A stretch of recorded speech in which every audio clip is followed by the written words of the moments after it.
Bonjour à toutes et à tous. Alors, juste quelques mots sur l'Université populaire du 14e, pour le cas où il y aurait des personnes parmi vous qui ne seraient pas des habitués.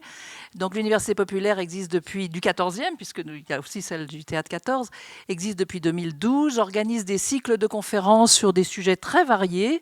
Et une fois par an, on essaye de faire un partenariat avec une institution locale, et en particulier avec le Théâtre 14. Je pense qu'un certain nombre d'entre vous sont venus l'année dernière au cycle que nous avions organisé sur Camus. Donc ces conférences sont sur des sujets très différents, organisées, décidées avec notre conseil d'orientation. Elles sont en accès libre, sans inscription. Néanmoins, comme nous avons quand même des frais, nous invitons celles et ceux d'entre vous qui sont heureux de ce que nous faisons à adhérer à notre association pour une cotisation de 25 € par an, avec des cas particuliers en plus. Voilà, donc vous avez des bulletins à l'extérieur si vous le souhaitez. Donc ce cycle aujourd'hui qui démarre, on est très heureux de démarrer l'année 2026 avec un cycle sur ce sujet de la laïcité. Alors, vous avez vu les flyers, on a appelé ça la laïcité en 2025. En fait, on aurait dû dire la laïcité peut-être en 2026, mais surtout l'idée, c'est la laïcité aujourd'hui. Alors aujourd'hui, alors que nous venons, vous le savez sans doute, de commémorer le 120e anniversaire de la loi du 9 décembre 1905, la loi de séparation des églises et de l'État, qui est le texte fondamental sur le sujet, et auquel on se réfère toujours lorsqu'on parle de laïcité, même si en fait dans le texte il n'y a pas le mot laïcité. Alors ce texte, vous le savez, et puis on en parlera largement, c'est l'aboutissement d'un long combat contre la religion catholique. Pendant très longtemps, il a fait figure, finalement il a donné lieu à un consensus. Les Français avaient l'air d'être contents de ce principe de laïcité qui a été mis dans la Constitution, l'article 1er, qui dit la France est une république indivisible, laïque, démocratique et sociale. Et donc pendant très longtemps, ce principe unissait les Français et faisait figure de spécificité, puisque c'est assez particulier effectivement à la France, mais on y reviendra dans la prochaine séance. Voilà, mais aujourd'hui, et depuis quelque temps déjà, ce consensus en fait semble assez ébranlé, et ce principe est de moins en moins compris, voire déformé, voire instrumentalisé au service de combats identitaires. Voilà, donc un des objectifs de ce cycle, c'est d'essayer de clarifier les choses à ce sujet et aux multiples implications du principe de laïcité. Alors, nous aurons 4 séances à cet effet, 3 séances avec un intervenant et une 4e séance de lecture de textes sur la laïcité qui seront faits par les élèves du Théâtre 14, et on se réjouit également de cette séance. Donc rapidement, la première séance, je laisserai Jean-Louis Robert présenter notre intervenant d'aujourd'hui et le thème de sa séance. La prochaine, samedi prochain, 24 février, nous accueillerons 24 janvier, merci. 24 janvier, nous accueillerons Nicolas Cadenne, ancien rapporteur de l'Observatoire de la laïcité et cofondateur de la Vigie de la laïcité, qui interviendra sur le thème de la laïcité, un principe universel aux applications multiples. La semaine suivante, 31 janvier, nous accueillerons Guénaël Calves, professeur de droit public à l'Université de Cergy-Pontoise, sur le thème de la laïcité, pilier de l'école républicaine. Et comme je vous l'ai indiqué, la 4e séance, donc le 7 février, samedi 7 février, donc sera une séance de lecture de textes, comme nous avions eu, vous vous souvenez sans doute, sur Camus, de ces lectures qui avaient été vraiment formidables par les élèves de votre Lab 14. Voilà, donc je laisse la parole à Jean-Louis Robert pour présenter notre intervenant, et je vous souhaite une très bonne séance. Oui, donc je vais être très, très rapide pour présenter Patrick Weil, hein, que beaucoup connaissent évidemment. Directeur émérite au CNRS, il a longtemps travaillé dans un laboratoire où j'étais. Donc voilà, c'est un compagnonnage déjà assez ancien. Alors, je ne peux pas résumer parce que ces travaux sont extrêmement nombreux, mais pour moi, tel que je le vois, il y a peut-être une première période assez longue où il est resté d'ailleurs un spécialiste de l'immigration et de la nationalité, sur lequel il a produit énormément de travaux. Je dirais que c'est une de ses spécificités, y compris par sa formation et ensuite par la façon dont il a travaillé en multipliant des approches à la fois de politologue, ce qui est sa discipline officielle, mais en même temps d'historien et de juriste, parce qu'il cumule finalement ces trois façons de travailler, et qui cumule ces trois façons aussi par un lien entre ses recherches et un engagement. Patrick Attulot est engagé dans beaucoup de combats, mais aussi, pas seulement des combats, mais aussi des actions très concrètes, en participant à de très nombreuses missions, commissions, commissariats. Vraiment, c'est quelqu'un qui est autant dans l'engagement que dans la recherche, mais lorsqu'il est chercheur, il est toujours avec une rigueur qui lui a donné toute l'importance dans le sens scientifique. Donc il a commencé vraiment par l'immigration, par sa propre formation, beaucoup de réflexions sur les politiques de l'immigration. C'est pas le spécialiste vraiment de la question de comment sont les immigrés en tant que tels, mais beaucoup les politiques de l'immigration. Et de ces politiques de l'immigration a résonné aussi très vite la question de la nationalité, parce que c'était une question qui est brûlante. La relation entre immigration et nationalité, c'est très difficile de la dissocier, d'autant plus que c'est toujours été une question politique aussi et sociale qui est venue. Et c'est à partir, peut-être me semble-t-il, de cette réflexion sur la nationalité qui était liée aux politiques de l'immigration, qu'il en est venu à la laïcité. Et parce que dans, je sais pas, alors bien sûr c'est l'interpellation là aussi des questions contemporaines qu'il a amené, mais aussi parce que dans un essai qu'il a publié il y a maintenant plus de 10 ans je pense, il avait abouti une réflexion sur qu'est-ce qu'être français, une nationalité, alors il y a une question de droit, mais il y a aussi une question de qu'est-ce que c'est, et au fond il avait défini qu'est-ce qu'être français avec un certain nombre de piliers qui peuvent aller de l'égalité à la Révolution française, à toute une série de choses, et que être français, c'était un attachement à la laïcité sous toute une série de formes qui elles-mêmes pouvaient être discutées et construites. Voilà. Et donc, à partir de ça, et puis, bien sûr, toutes les questions qui sont venues dans le débat, depuis le voile jusqu'aux assassinats d'un professeur, etc., ces questions sont devenues aussi brûlantes. Et comme il est toujours en lien entre les questionnements actuels et sa recherche, ça n'a fait qu'accentuer son désir de travailler sur cette question de la laïcité, qui est donc voilà, et il a livré en 2021 un livre qui est devenu une référence. Et ce qui me paraît essentiel dans ce livre, et c'est en ça que c'est intéressant pour nous aussi comme université populaire, c'est que il y avait une volonté dans ce livre de pédagogie, c'est-à-dire de faire comprendre de façon sérieuse, et de répondre à une nécessité de faire comprendre de façon sérieuse ce qu'est la laïcité, ou au moins peut-être la laïcité à la française. Réponse complexe, parce qu'effectivement, est-ce que c'est une notion de laïcité qui peut être universelle ou pas? Mais voilà, donc il y avait ce souci dans son livre de dire, voilà, mais pour comprendre les débats et les questions actuelles, il faut que nous fassions œuvre pédagogique pour comprendre réellement ce qu'était ce concept. Et il a beaucoup plongé dans l'histoire pour aborder cette question, qui, moi, comme historien, évidemment, me rapproche encore davantage de lui. Et voilà, je ne développe pas plus, je crois que j'ai à peu près essayé de retracer cet itinéraire. Et donc aujourd'hui, c'est une séance dont le titre s'appelle « De quoi la laïcité est-elle le nom ?» Donc une façon d'introduction générale à cette problématique que nous déclinerons pendant les 3 séances suivantes. Et voilà, j'étais trop long et je lui passe tout de suite la parole. Merci.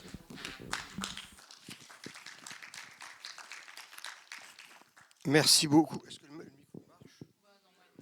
C'est bon, vous m'entendez ? Bon. Merci beaucoup Jean-Louis, ça me fait très plaisir de te retrouver parce que Jean-Louis m'a accueilli au centre d'histoire sociale qu'on appelait à l'époque du XXe siècle, mais maintenant, comme le XXe siècle est passé, il a changé de nom, le laboratoire de recherche, où nous sommes tous les deux rattachés, je pense comme émérites en fait. Et c'est un laboratoire absolument formidable, avec une atmosphère de liberté, de travail, de coopération entre collègues qui est, je dois dire, assez rare hein, dans le monde enfin dans l'université. Hein. Et je crois que c'est resté avec le même esprit quand Jean-Louis est parti, je ne sais plus il y a combien de temps, mais je suis ravi de pouvoir le retrouver. Alors, merci de cette introduction aussi. Je voudrais rajouter un petit quelque chose, c'est comment je suis venu à la laïcité. C'est un peu par hasard, parce que suite à mes travaux sur l'immigration et la nationalité, Jacques Chirac m'a demandé de faire partie de la commission dite Stasi, qu'il a créée en 2003 pour répondre à des tensions qu'il y avait dans les établissements scolaires, qui avait abouti à la saisie des parlementaires, à la création d'une commission d'enquête parlementaire présidée par Jean-Louis Debré, à l'époque président de l'Assemblée nationale, et Chirac, qui ne faisait pas tout à fait confiance à Debré pour gérer ce sujet compliqué, a créé sa propre commission. Et moi, alors je ne pense pas que Chirac avait lu mes livres, ça j'en doute, mais en revanche, il avait assisté à l'effet du travail que j'avais produit pour le gouvernement Jospin. J'avais fait un rapport sur la politique d'immigration et de la nationalité en 97, après la victoire surprise de Jospin aux élections législatives. Et ce rapport avait abouti à la loi Chevènement et à la loi Guigou, qui sont toujours là. Ça avait plutôt bien marché. Donc, ils recherchaient une commission diverse. On était 20. Et c'est à ce titre de ma compétence en politique de l'immigration et de la nationalité, en politique publique, que j'ai siégé à la commission Stasi. J'avais sur la laïcité, je dirais, les connaissances de base d'un citoyen, et dont je me suis aperçu d'ailleurs qu'elles étaient erronées, ces connaissances, enfin qu'elles étaient très fragiles. Mais ce qui m'a surpris pendant les travaux de la commission, c'est l'ignorance aussi des responsables des associations laïques. Alors, je peux vous dire que là, je pensais qu'on avait affaire à des savants, enfin à des gens qui connaissaient le sujet. Je me souviens, le président de l'association laïque, professeur de droit, auditionné par la commission, et qui a parlé très longtemps d'ailleurs sur la laïcité, c'est la fraternité, le vivre ensemble, etc. Oui, mais et moi j'étais chargé de lui poser la première question. Et je lui dis, mais la République aussi, c'est la fraternité et le vivre ensemble, et la démocratie aussi. Mais alors la laïcité, c'est quoi en deux mots? Il n'était pas capable de la définir. Et je me suis dit, c'est absolument épouvantable. Si le président de l'association laïque, et je ne peux pas dire le nom, ni de la personne, ni de l'association, n'est pas capable de définir la laïcité, mais qu'est-ce qu'il transmet? Et là, j'ai commencé à m'inquiéter. Bon. Dans la commission, d'ailleurs, je dirais, je parle ça confidentiellement, celui qui est apparu le plus compétent parmi les historiens ou les universitaires spécialistes du sujet, c'était René Raymond. René Raymond, qui était très âgé déjà, mais qui avait une connaissance très fine du sujet, qui avait d'ailleurs un peu écrit là-dessus. Oui, mais enfin, René Raymond, il était très âgé, donc il fallait... Alors j'ai fait un colloque, d'ailleurs, au laboratoire, avec le laboratoire. On a fait un colloque politique de la laïcité au XXe siècle, 2005, pour le 100e anniversaire de la loi, où on a fait avancer un peu la connaissance historique. Et puis, au même moment, un an plus tard, j'ai créé une association, ça c'est mon engagement d'aujourd'hui, Bibliothèques sans frontières. Je n'imaginais pas qu'elle prendrait cette dimension. Nous avons 200 salariés de par le monde, on intervient dans 30 pays. Et ma vice-présidente, c'était la femme de Cabu. Et donc, elle est devenue veuve en janvier 2015. Et on s'est dit, qu'est-ce qu'on peut faire? Et on a décidé de faire une web-série pour les lycéens et les collégiens. On est allé interviewer des lycéens et des collégiens. Et on a fait 10 vidéos sur la laïcité et la liberté d'expression. Et cette série a été devenue populaire chez les enseignants. Et j'ai été invité à faire la séance de clôture, enfin la conférence de clôture de l'université d'été des référents laïcité des INSPE, c'est-à-dire des instituts de formation des maîtres quand ils passent les concours et avant d'aller enseigner. Et c'était à Aix-en-Provence en juillet 2019. Et au déjeuner qui suit ma conférence, mes collègues me disent « Vous savez, on n'a rien pour les profs pour enseigner la laïcité. » C'était 4 ans après les attentats, ils n'avaient rien. Si les référents laïcité me disaient qu'ils n'avaient rien, mais comment faisaient les profs? Alors, 1 an plus tard, 1 an et quelques mois, assassinat de Samuel Paty. C'est la veille de les vacances de la Toussaint. Le ministre annonce qu'à la rentrée, il y aurait 2 heures de débat. Donc les collègues, ils étaient super stressés par l'assassinat de Paty. Comme moi, je savais qu'ils n'avaient rien pour préparer les cours, vous imaginez l'état dans lequel ils étaient de devoir préparer 2 heures de débat avec leurs élèves à la rentrée. Et la veille de la rentrée, le ministre annule le débat. J'ai dit, je sais pourquoi il annule le débat, il n'y a rien pour faire le cours. Il n'a pas pu envoyer des documents. Les profs ont dû dire, les syndicats ont dû dire, c'est pas possible, comment ils vont faire? Paty, lui, il avait travaillé, il était un professeur exemplaire, il travaillait énormément, chaque cours, etc. Mais on n'est pas spécialiste obligatoirement du sujet. Il faut pouvoir avoir un petit livre à lire en 2 heures. Bon, je me suis dit, allez, je le fais. Je fais ce livre pour mes collègues. Je veux que mes collègues, en collège, au lycée, s'ils doivent faire le cours sur la laïcité et la liberté d'expression, ils aient un instrument clair. Et les collègues, ça veut dire aussi les citoyens, les citoyennes, les jeunes. Enfin, je fais un livre, comme l'a dit Jean-Louis, que tout le monde peut lire. Bon. Et j'avais déjà découvert mon ignorance sur un sujet, sur lequel j'avais d'ailleurs écrit un article. C'est que, et ça je le dis quand je fais cours aux élèves, je dis, vous savez, la première chose que vous devez faire, c'est lire la loi. La loi, elle ne vous est pas interdite de lecture, au contraire. Lisez la loi, vous êtes capable, autant qu'un quelqu'un d'autre, de lire la loi. Et bien on va faire ensemble la lecture du premier article. Dans la loi, il y a un titre premier, principe, article 1. La République assure la liberté de conscience, point. Elle garantit le libre exercice des cultes sous les seules restrictions édictées ci-après dans l'intérêt de l'ordre public. Alors vous voyez que la première phrase est très courte. Il n'y a aucune réserve, c'est la liberté de conscience. Et puis la deuxième, elle est plus compliquée, le libre exercice des cultes sous les seules restrictions édictées ci-après, c'est-à-dire dans le reste de la loi, dans l'intérêt de l'ordre public. Alors, je me disais, mais ça veut dire quoi le libre exercice des cultes? Et dans ma tête, c'était le droit d'aller prier à l'église, au temple, à la synagogue, à la mosquée. Et je commençais à chercher. Et dans les débats parlementaires, on pose la question à Briand. C'est quoi le libre exercice des cultes?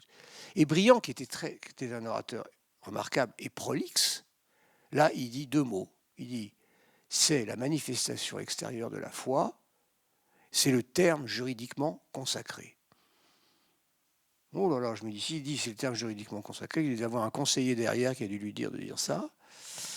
Et ça veut dire qu'il y a une jurisprudence. Donc je suis allé au sous-sol de la bibliothèque Cujas, regarder les vieux jurisprudences d'Alloz d'avant 1905. Et là, je suis tombé sur un trésor. Il y avait des articles du Code pénal qui disaient, il y avait un article notamment qui disait que si vous faites pression sur quelqu'un pour la contraindre à exercer un culte ou pour l'en empêcher, vous êtes passible d'amende ou de prison. Donc c'était exercer un culte, exercice du culte, c'était le terme. Et là, il y avait une jurisprudence qui définissait et la liberté de conscience et le libre exercice du culte. Et qui disait quoi?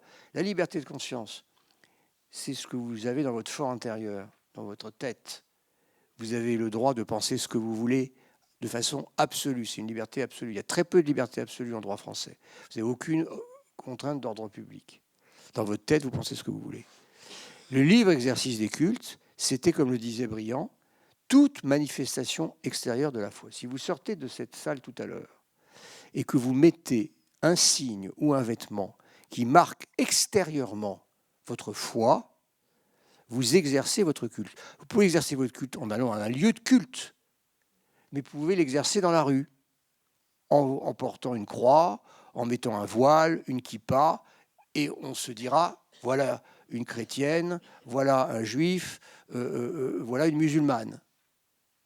Vous marquerez extérieurement votre foi. Ça s'appelle l'exercice, le libre exercice du culte. Et alors, du coup, ça m'a ouvert quelque chose que je n'avais pas compris. C'est qu'on a écrit l'article 1 à partir de cette jurisprudence pénale.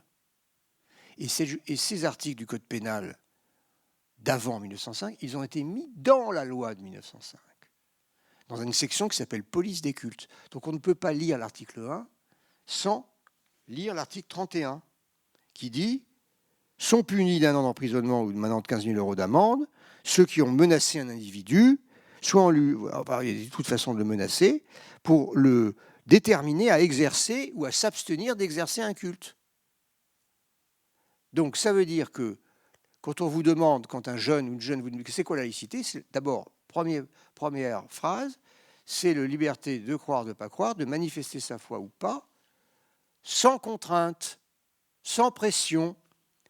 Si quelqu'un exerce une pression sur vous, cette personne peut aller en prison, au titre de l'article 31 de la loi 1905. Et si vous exercez une pression sur quelqu'un, ben vous pouvez aller en prison. Et si d'ailleurs votre professeur, qui est fonctionnaire, ne porte pas de signe, même si elle ou ils sont croyants, c'est pour ne pas exercer de pression sur vous. Et là, ça permet de passer à l'article 2 de la loi, qui est celui autour duquel la loi a été créée, pour la séparation des églises et de l'État. Et là, il faut faire un peu d'histoire, parce qu'on est en 1905, le régime en vigueur, c'est un régime concordataire, c'est-à-dire que sous Napoléon,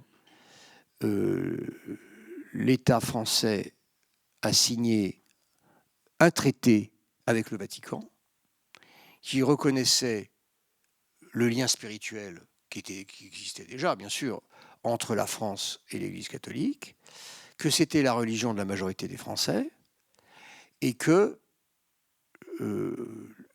les citoyens, par leurs impôts, payaient l'entretien des ecclésiastiques et des lieux de culte. Et puis, en échange, les dirigeants de l'État participaient à la désignation de ces ecclésiastiques, puisque les évêques étaient choisis par le pape sur proposition du gouvernement, à l'époque. Hein. C'est toujours le même régime en Alsace-Moselle. Bon. Et donc, et alors après, de façon parallèle, mais sans bien sûr le lien spirituel, le même régime avait été appliqué aux protestants et aux Israélites. Et donc, vous aviez des religions reconnues et les autres qui ne l'étaient pas. Et donc, vous aviez une inégalité entre Français, ceux qui appartenaient à des cultes non reconnus, ceux qui étaient athées ou agnostiques, payaient par leurs impôts l'entretien des cultes de ceux qui suivaient les religions reconnues. Bon, voilà quel était le régime. Alors, l'Église catholique ne se contentait pas d'organiser des prières, elle intervenait dans les affaires publiques. Et elle était intervenue assez précisément après la chute de l'Empire pour favoriser le retour de la monarchie. Et puis elle était encore intervenue dans l'affaire Dreyfus, en soutien de l'armée. Et elle intervenait en appelant dans les églises les citoyens, à l'époque les femmes n'avaient pas le droit de vote, les hommes, à voter contre les candidats républicains. Donc, c'est ce qu'on appelait le cléricalisme. C'est-à-dire, l'Église sortait de son rôle religieux pour se mêler de politique.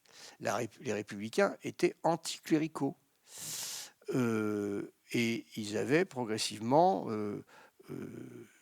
sécularisé différentes activités, bien sûr l'école, la gestion des cimetières. Ils avaient supprimé en 1884 les prières avant les sessions du Parlement. Mais la question de la séparation de l'État républicain des cultes, qui était au programme des républicains, n'avait jamais été concrétisée. Alors, après les élections de 1902, les socialistes proposent la création d'une commission parlementaire. Donc les socialistes, c'était Briand, Pressensé, Jaurès principalement. Cette commission est mise en place, elle doit gérer plusieurs proposition de loi et elle a 17 membres favorables à la séparation, 16. Et elle travaille dans la durée en faisant beaucoup de travail de comparaison avec les législations étrangères. 3 législations inspirent les rédacteurs, principalement le Mexique, l'Italie et les États-Unis. Alors tout ça aurait pu se terminer comme certaines commissions parlementaires avec un magnifique rapport qui serait parti dans les archives de la Chambre des députés, sauf que se produit un grave incident diplomatique. Le président Loubet, le président de la République, se rend à Rome à l'invitation du roi de Rome, et le pape avait interdit à tous les chefs de gouvernement et chefs d'État catholiques de se rendre à Rome parce qu'ils ne reconnaissaient pas l'autorité du royaume d'Italie sur les anciens territoires du Vatican, de l'Église. Le président Loubet y va quand même, et quelques jours après son retour, le pape a fait envoyer une lettre d'admonestation de Loubet à tous les chefs de gouvernement et d'État catholiques pour dire qu'en tant que catholique, il devait obéissance au pape. Et cette lettre est fuitée par le prince de Monaco auprès de Jaurès, qui la publie à la une de l'Humanité.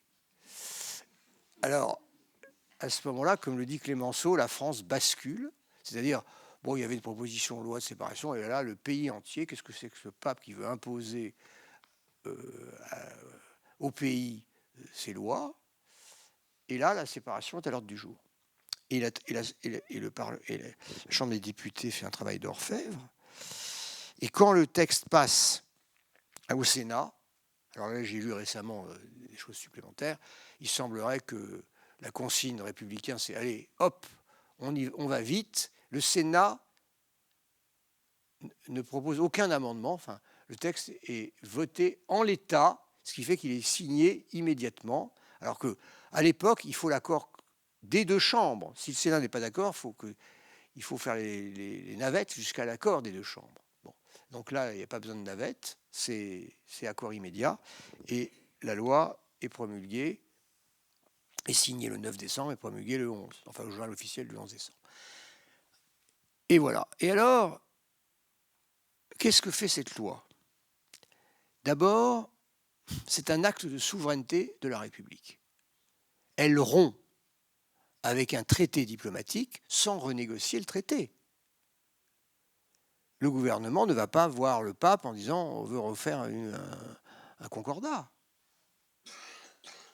C'est la République vote une loi qui est une loi de rupture.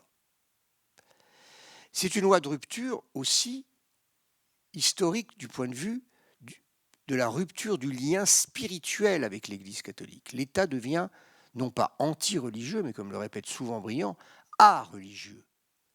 Il ne se prononce pas sur l'existence de Dieu. Il respecte les croyants comme les non-croyants à égalité, ça c'est le 3e point.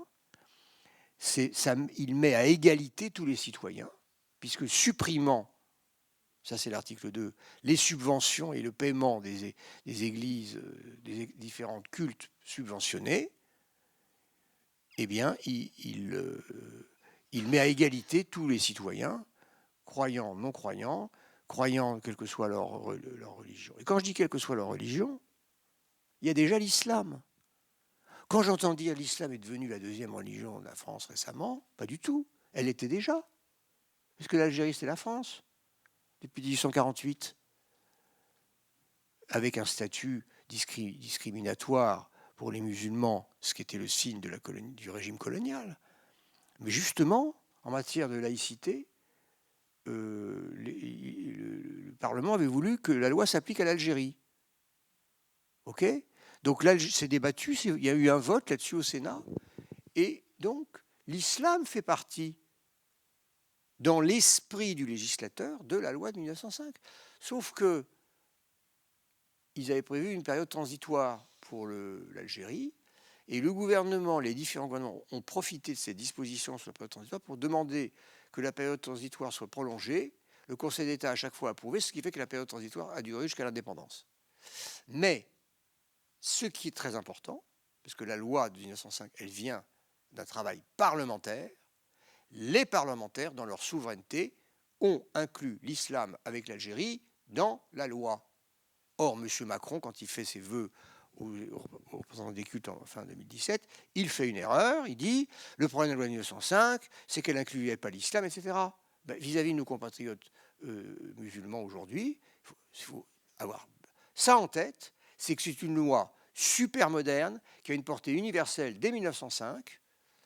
Et vous avez dit, je ne sais pas quoi, elle est contre. Alors, elle n'est pas du tout anti-religieuse, au contraire, elle respecte la religion. Elle n'est pas archaïque, elle est très moderne, puisqu'il n'y a rien de plus moderne que de dire je respecte autant le croyant, le non-croyant, le droit de changer. Qu'est-ce qu'on peut faire de mieux dans un régime juridique sur la religion? Je ne vois pas ce qu'on peut améliorer. On peut améliorer des processus, des détails, mais le principe lui-même, je ne vois pas en quoi il peut être meilleur. Et de ce point de vue-là, on a une loi qui n'est pas, à mon avis, isolée dans le monde, comme je l'entends parfois. Elle est très populaire dans le monde. On m'a dit là ce matin que M. Reza Pahlavi, alors je n'ai pas beaucoup d'estime pour la famille des Shahs d'Iran, mais il a déclaré qu'il fallait instaurer la laïcité en Iran. Bon. Alors, et moi j'entends beaucoup, je participe à des tas de séminaires, de réunions avec des représentants, par exemple, des pays musulmans, arabes, ils aiment beaucoup le régime de la laïcité. Et quand j'entends que l'islam est incompatible avec la laïcité, c'est totalement faux. La séparation est tout à fait souhaitée et populaire dans beaucoup d'États musulmans. Donc là, il faut arrêter de répéter des choses fausses.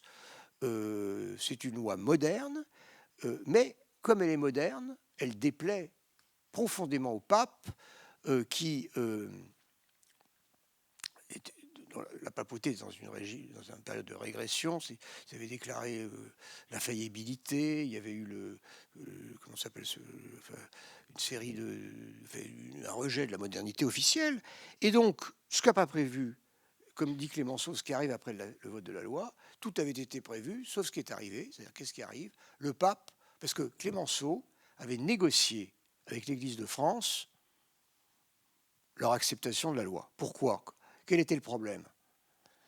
La loi créait comme régime juridique des cultes les associations cultuelles. L'association cultuelle, c'est local. J'ai fait une conférence récemment sur les élus de la République et la loi de 1905. La laïcité, elle est locale, elle est gérée localement. Le maire, il a les registres de l'état civil, les mariages, la régulation des cloches, les règlements des cloches, des processions. C'est au niveau local que se fait que se crée l'association cultuelle, que s'autorisent éventuellement des soutiens à des activités culturelles proches du culte. C'est au niveau des mairies et non pas au niveau de l'État sur lequel on se décharge tout de suite en France dès qu'on pense qu'on a un problème. C'est au niveau local qui était organisé, en rupture d'ailleurs, avec le régime du concordat, les cultes. Pour l'Église catholique, c'est impossible, puisqu'elle est organisée hiérarchiquement jusqu'au Vatican. Donc elle craignait qu'il y ait des catholiques dissidents qui créent des associations cultuelles, etc. Elle avait besoin d'une sécurité juridique. Et la loi lui accorde ça dans l'article 4, en disant qu'on respectera l'organisation spécifique de tous les cultes. Mais le pape se méfiait, donc il donne l'ordre, il rejette la loi de séparation.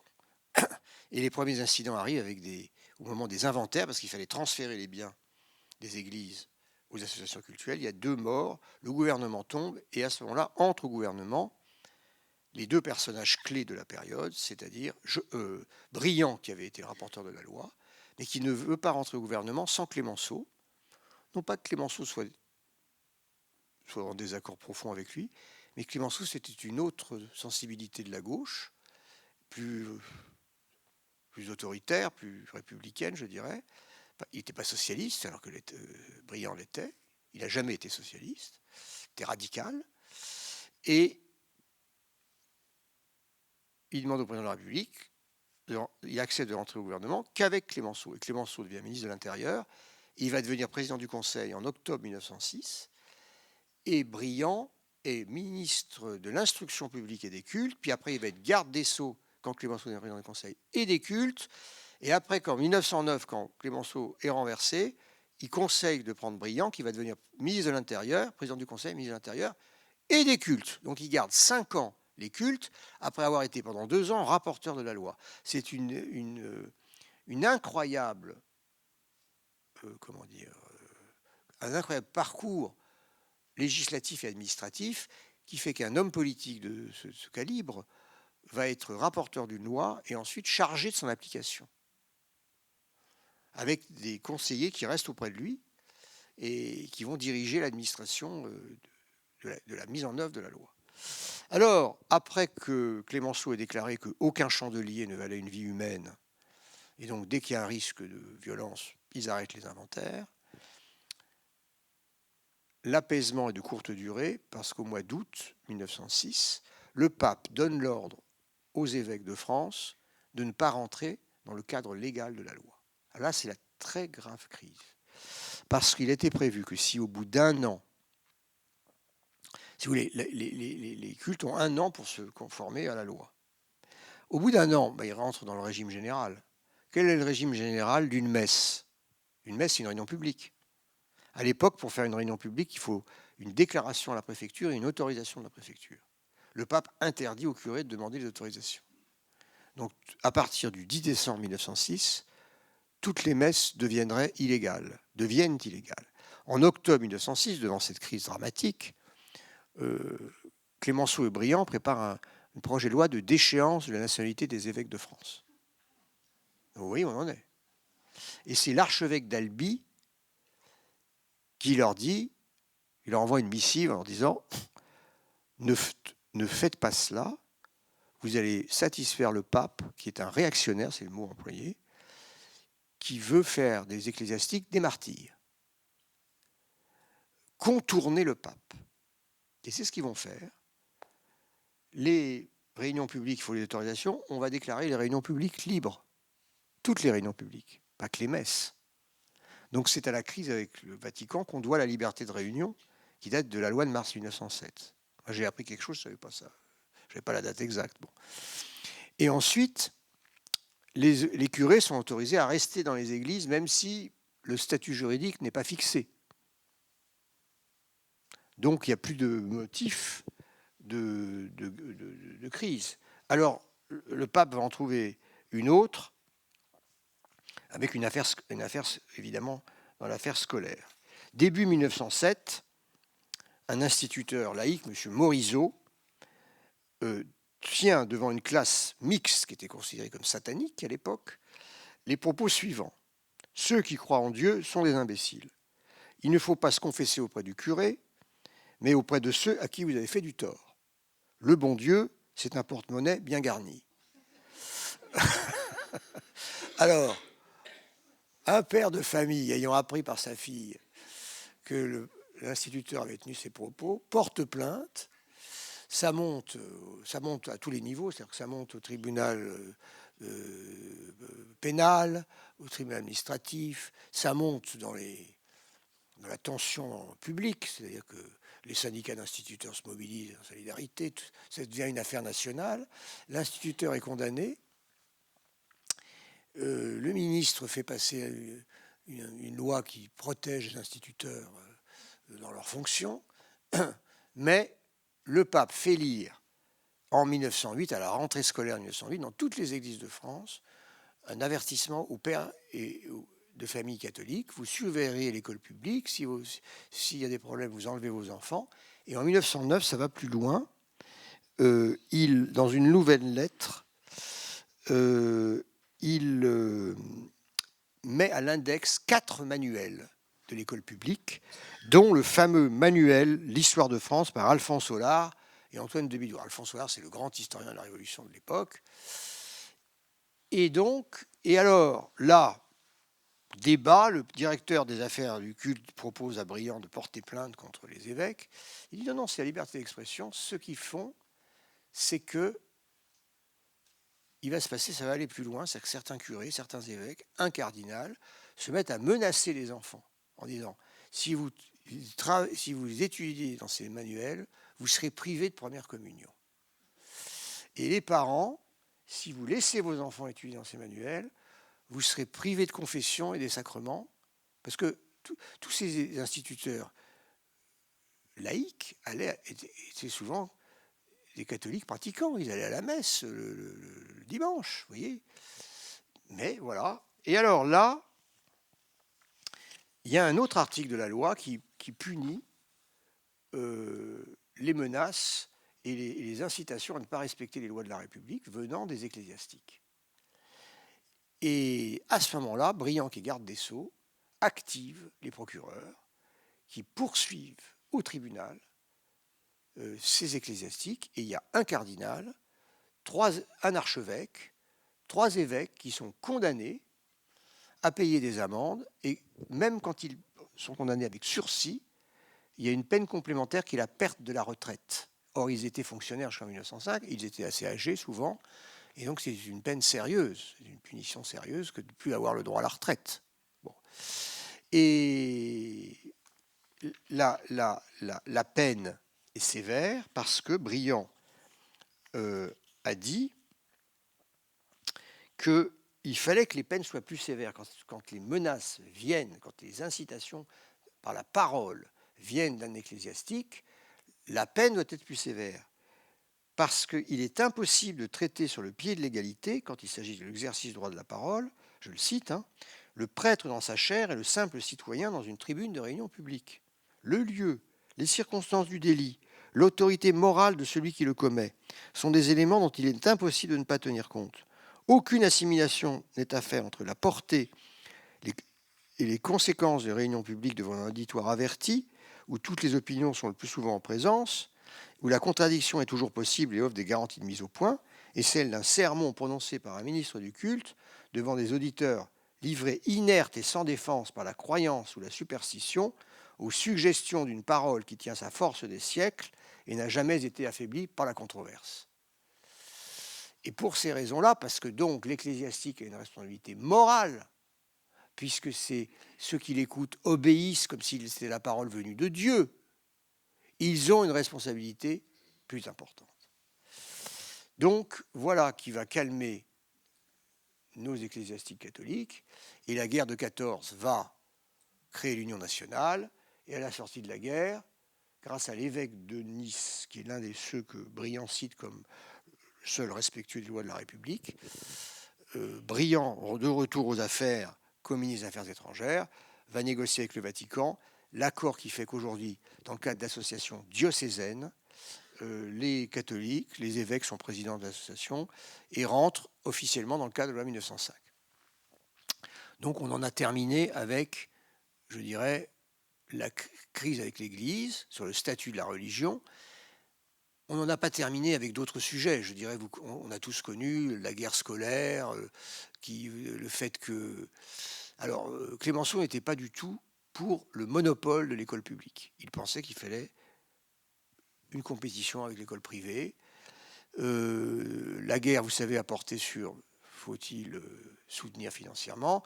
L'accord s'est fait dans le cadre, enfin l'accord s'est fait, le gouvernement a signé un accord avec l'Église avec la loi Debré, qui reste toujours le cadre du régime des écoles privées sous contrat.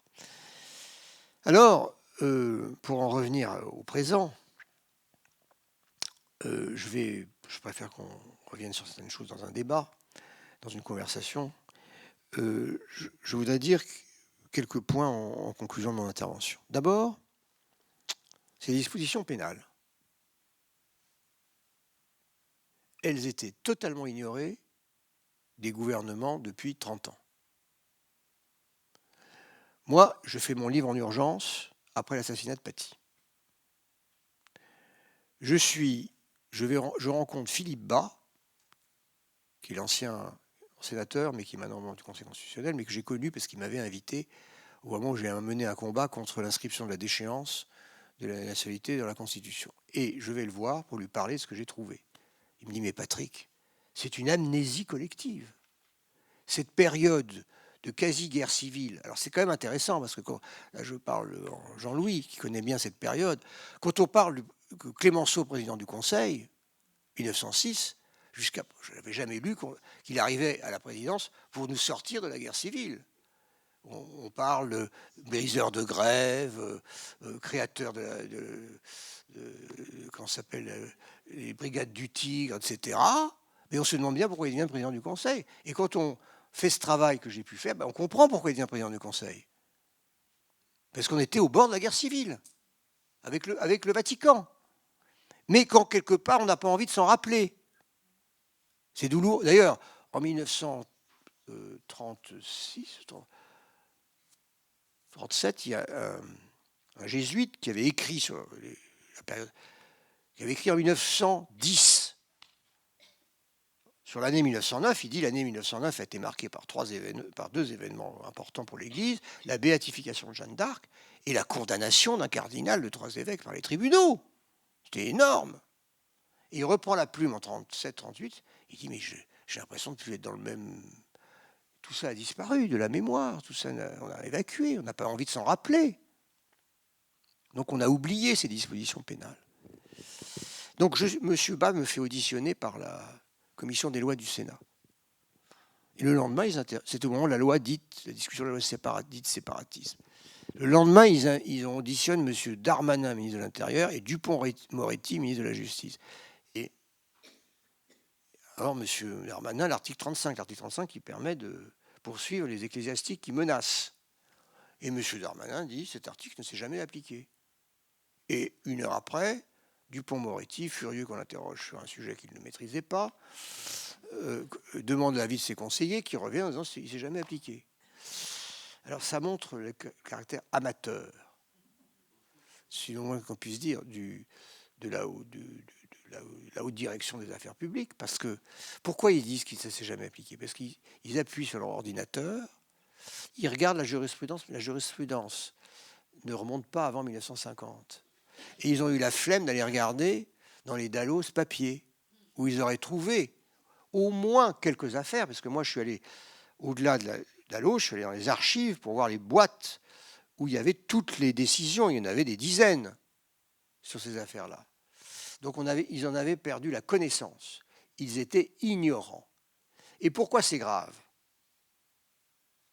C'est grave à plusieurs titres. D'abord, au moment de l'affaire Paty, on découvre que l'imam de la mosquée de Pantin a posté sur le site Facebook de la mosquée la vidéo qui a entraîné l'assassinat de Paty.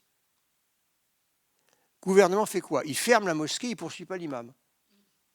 Il punit les fidèles qui n'ont rien fait parce qu'ils ne connaissent pas l'article 35. Ça s'appelait immédiatement, ça s'appliquait immédiatement à cet imam.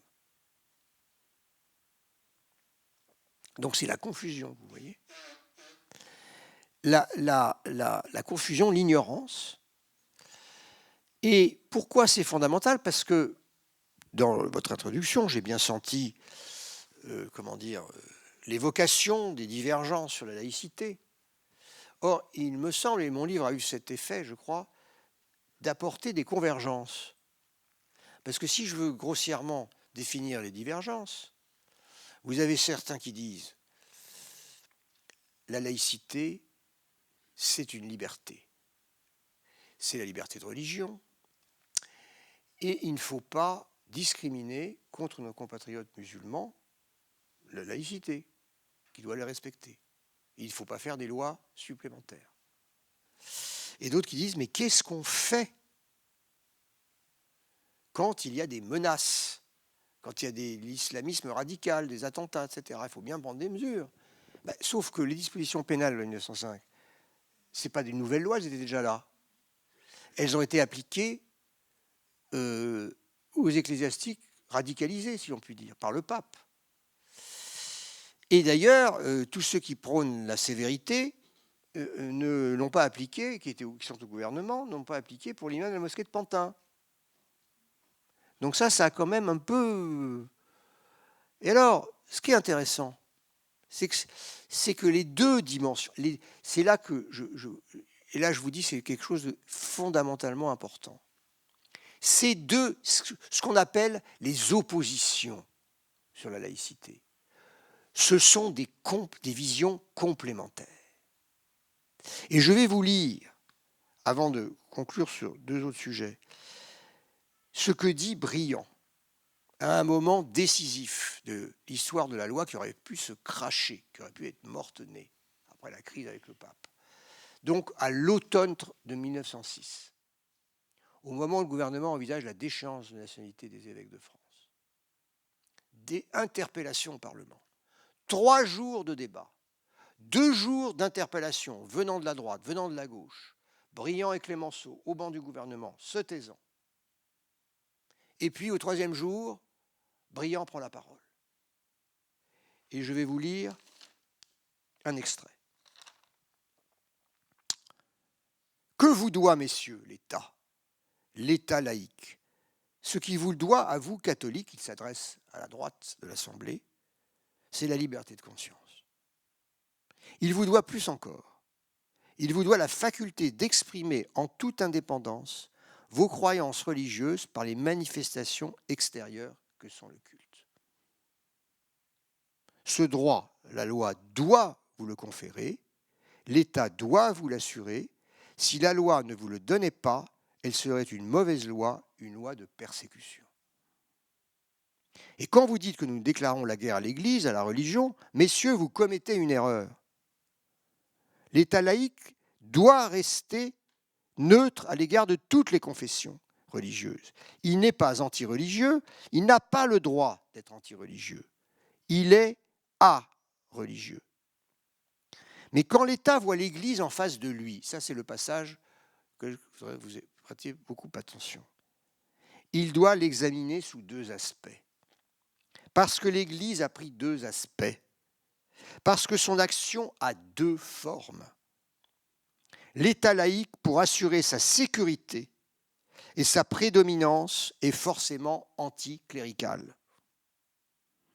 Il lui appartient en effet de s'opposer à ce que l'Église, sortant de son domaine religieux et intervenant sur le terrain politique, mette en péril la prédominance de l'État.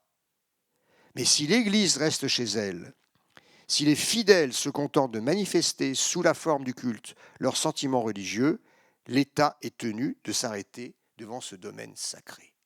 Qu'est-ce que ça veut dire?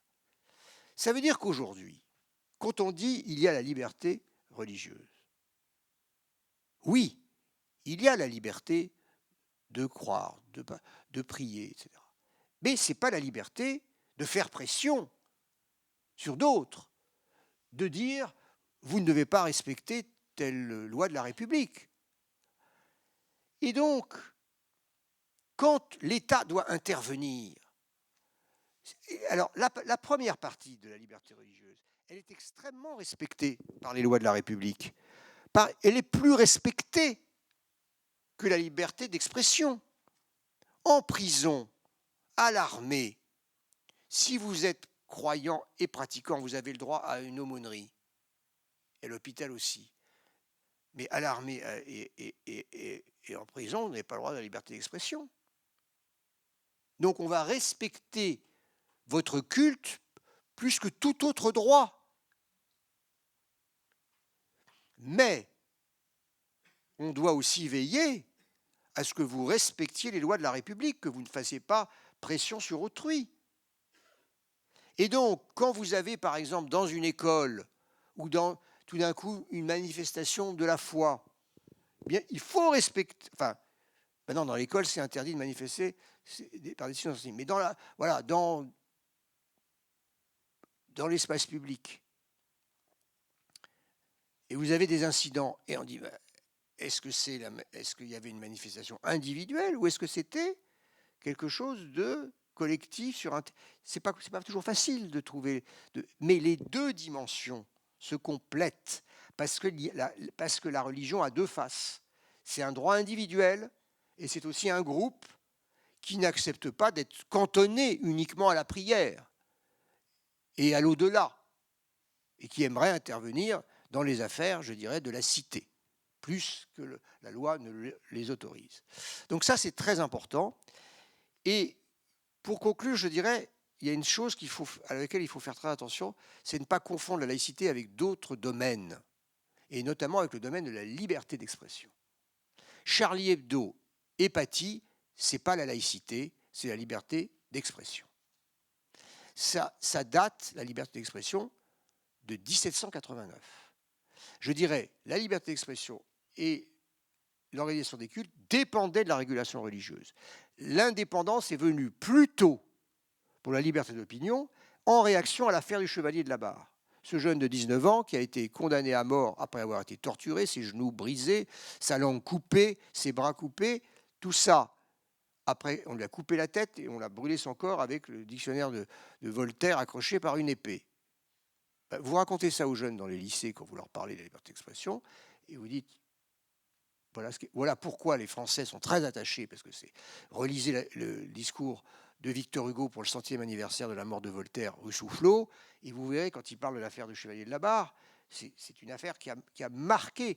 Merlin de Douai dit en 1808, dans son dictionnaire de jurisprudence, la France tremble encore du martyre imposé au Chevalier de la Barre. Les catholiques de France se sont révoltés contre cette manipulation de la religion par le pouvoir public, et donc quelque part la liberté d'opinion proclamée dans la Déclaration des droits et du citoyen vient de la réaction à l'affaire du Chevalier de la Barre. Mais quelque part, la liberté d'expression, ça proclame le droit à l'irrespect, alors que la séparation de 1905, comme je vous l'ai indiqué, organise le droit au respect des cultes et des options spirituelles. Donc c'est des séparations de la régulation religieuse, mais avec des régimes juridiques qui sont quasiment opposés. Donc il ne faut pas le confondre. Et moi, je vois beaucoup, dans les conférences que je fais, pour des croyants, leur dire « Charlie Hebdo, c'est la laïcité », ils ne peuvent pas aimer, puisque c'est des caricatures de leur foi. Si vous dites « c'est la liberté d'expression », c'est beaucoup plus logique. Bah oui, c'est la liberté d'expression, d'accord. La laïcité, c'est autre chose, c'est l'organisation des cultes. Bon, voilà, je vais m'arrêter là, peut-être en concluant d'une seule remarque. Dans notre génération, je nous mets ensemble parce que nous n'avions pas de cours à l'école sur l'histoire du fait religieux. Ça ne nous a pas empêchés d'être des bons citoyens. Il se trouve que, depuis quelques années, les élèves se voient faire des cours de fait religieux, après que les enfants d'immigrés de 6 ou 7 pays s'étaient vus affectés à des cours spéciaux de culture et de langue de leur pays d'origine.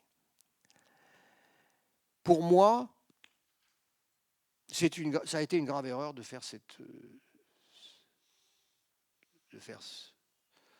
programmes, parce que c'était au fond implicitement dire l'arrivée d'enfants de culture musulmane dans les écoles, ça veut dire qu'on va faire des cours d'enseignement du fait religieux. Ça met mal à l'aise les profs, parce qu'ils parlent de religion, ce qui est un domaine familial, et l'enfant peut dire « mais mon père ne m'a pas dit ça ». Oui, très compliqué. Et ça a été fait pour évacuer l'enseignement de l'histoire politique, qui fait que ces enfants sont tous ensemble dans la classe, et qui inclut évidemment l'histoire de la colonisation, de l'esclavage, de l'abolition de l'esclavage, de la décolonisation. Et c'est cette histoire-là qu'il faut enseigner en priorité, parce que l'école doit faire de l'éducation à la citoyenneté. Et comme elle ne peut pas tout enseigner, pour moi, c'est la priorité. Je voulais le dire parce que vous avez parlé, je vais conclure là-dessus, Jean-Louis a parlé de mes premiers travaux sur l'immigration. J'ai décidé de faire un livre sur l'immigration en urgence. Parce que le déversoir de boue qu'on subit dans les médias aujourd'hui sur ce sujet fait que je ne peux pas ne rien faire, et donc je vais intervenir. Et je raconterai à nouveau cette histoire que je trouve affreuse. C'est torrent de boue, mais je dirais que la gauche au pouvoir a fait beaucoup d'erreurs, et celle que je viens de citer, pour moi, en est une. Merci de votre attention.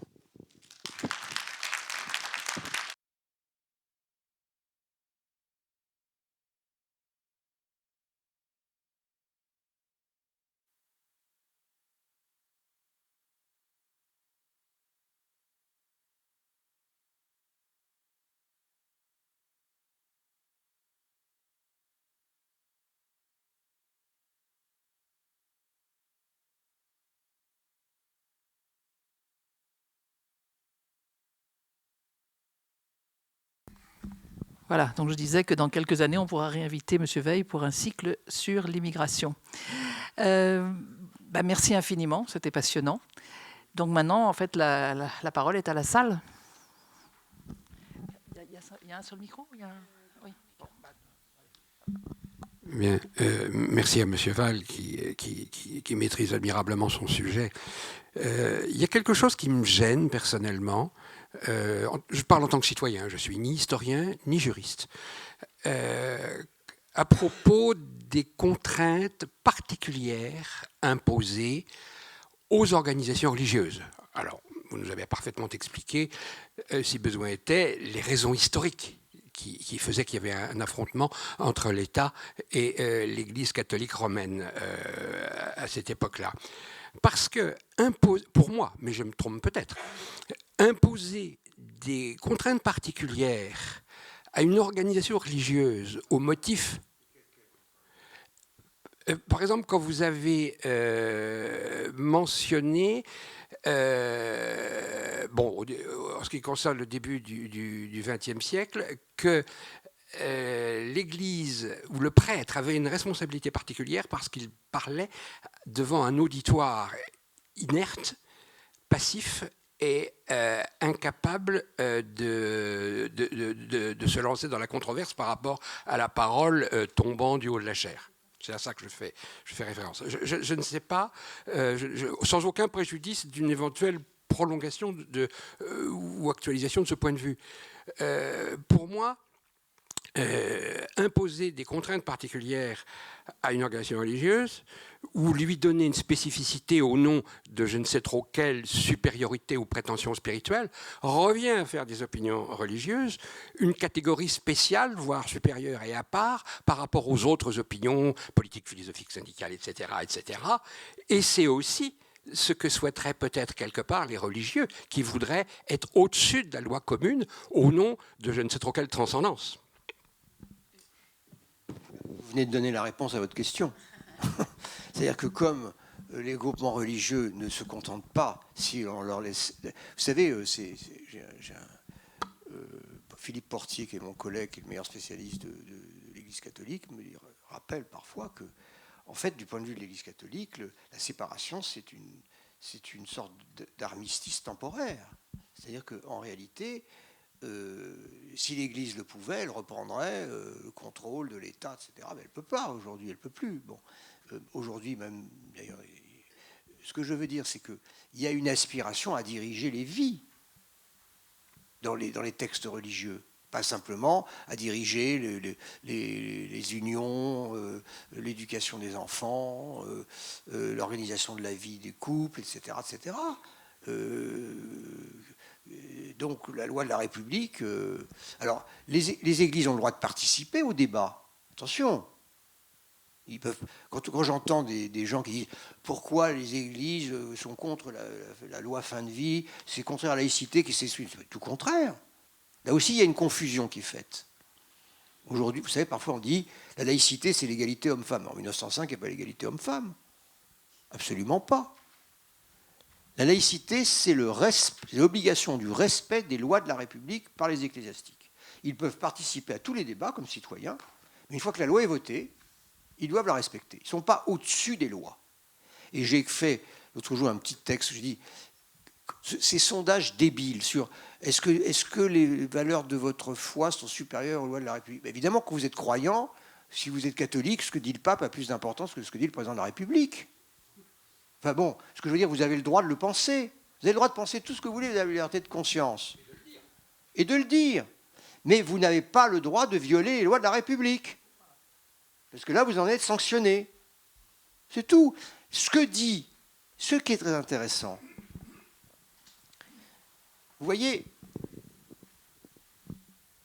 il y a eu un imam de Toulouse qui a dit dans un sermon, qui a cité un truc qui disait « mort aux Juifs ». Ben, il n'a pas le droit de le faire. Voilà, c'est tout. Et ces imbéciles qui ont porté plainte contre lui ne connaissaient pas les dispositions pénales qui disent quand il dit mort aux Juifs au nom de Dieu dans une mosquée, c'est ça que ça dit la loi. Ça veut dire c'est dangereux, parce que si c'est un appel quelque part, et il le fait comme s'il parlait au nom de Dieu. Donc il a plus de responsabilité morale, puisqu'il parle d'un lieu de culte. C'est comme ça que la loi, c'est très bien expliqué par l'un des penseurs de la loi, qui était un ami de Briand, qui a dit « La formule « l'Église libre dans l'État libre » ne signifie rien, à moins que l'on précise bien le sens des mots, l'Église religieusement libre dans l'État politiquement à l'abri de ses menaces. » Vous voyez, il ne faut pas oublier ça. Ce n'est pas des saints toujours à qui on a affaire.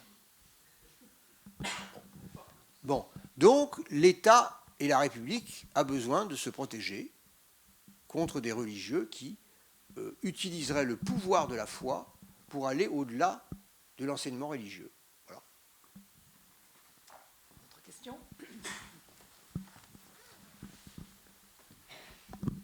Oui, je vous remercie de nous avoir présenté de façon tout à fait détaillée, et nous le connaissions mal, les tenants et les aboutissements et la suite de cette belle loi de 1905.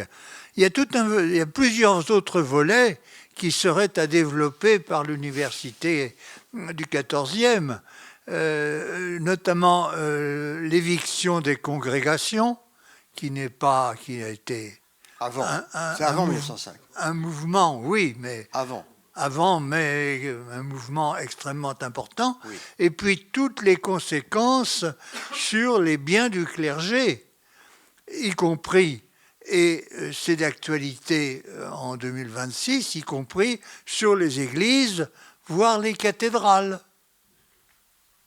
Oui, mais là, aujourd'hui, l'Église de France bénéficie bien du régime qui n'était pas prévu, du fait qu'aujourd'hui, ce sont les contribuables qui entretiennent les lieux de culte catholiques.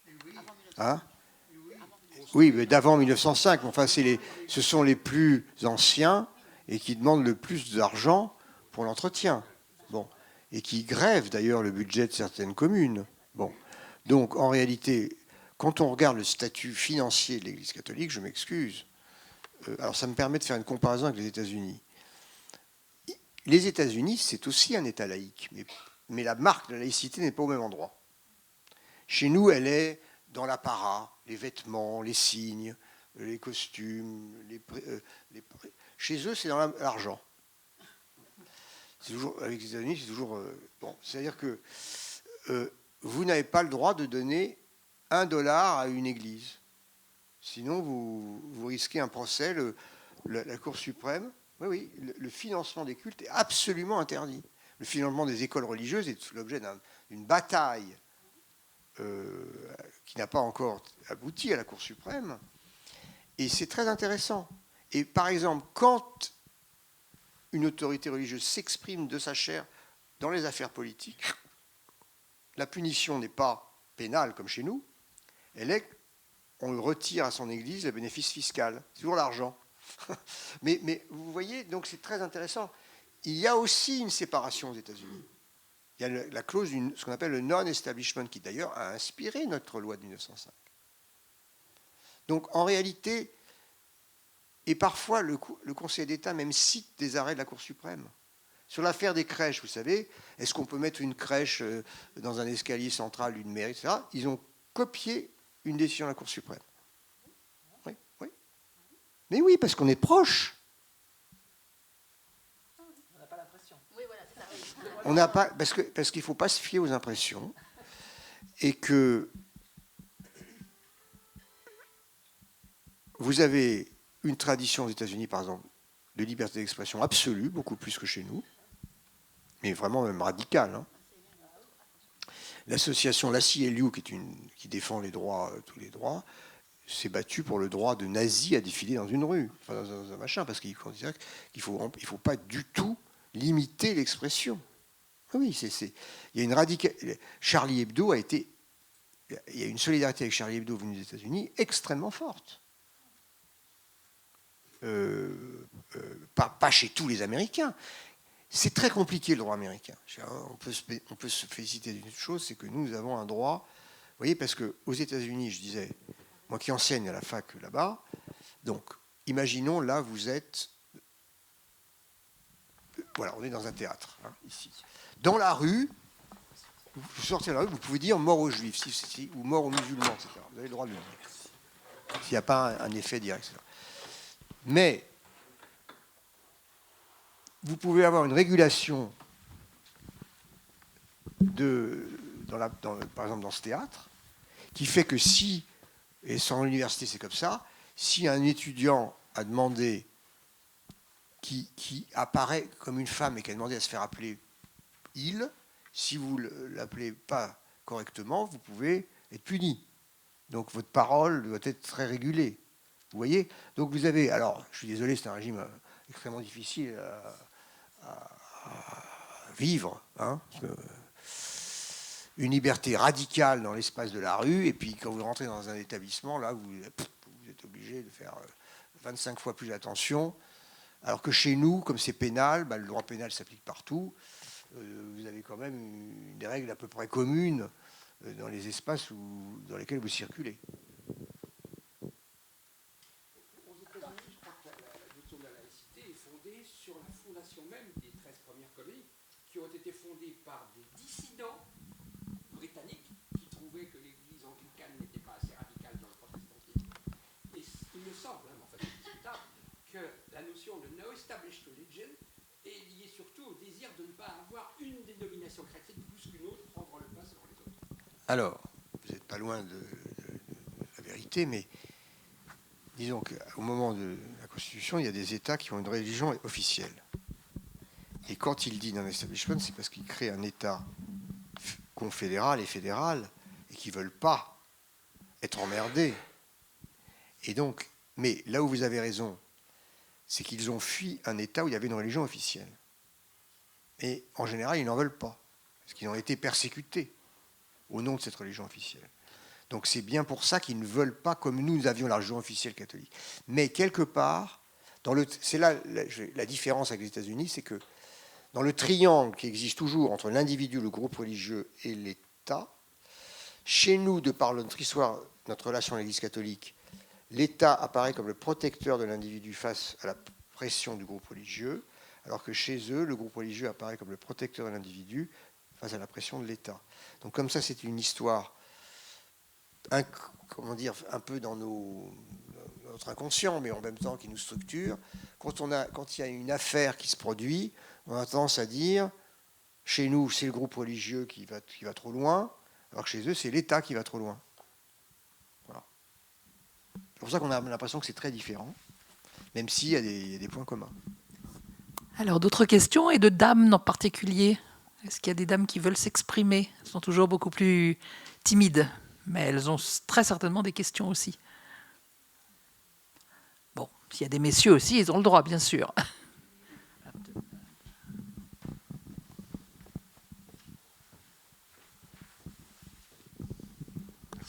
Une question toute simple. Qui a inventé, entre guillemets, le terme laïcité? Alors, ça date de fin du 19e siècle.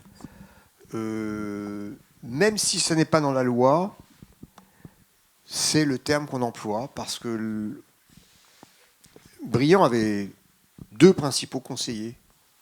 Louis Méjean, qui va rester son principal conseiller comme directeur des cultes, et puis un conseiller d'État qui s'appelle Grunbaum-Balin, qui écrit un livre sur la loi de 1905, dès 1905.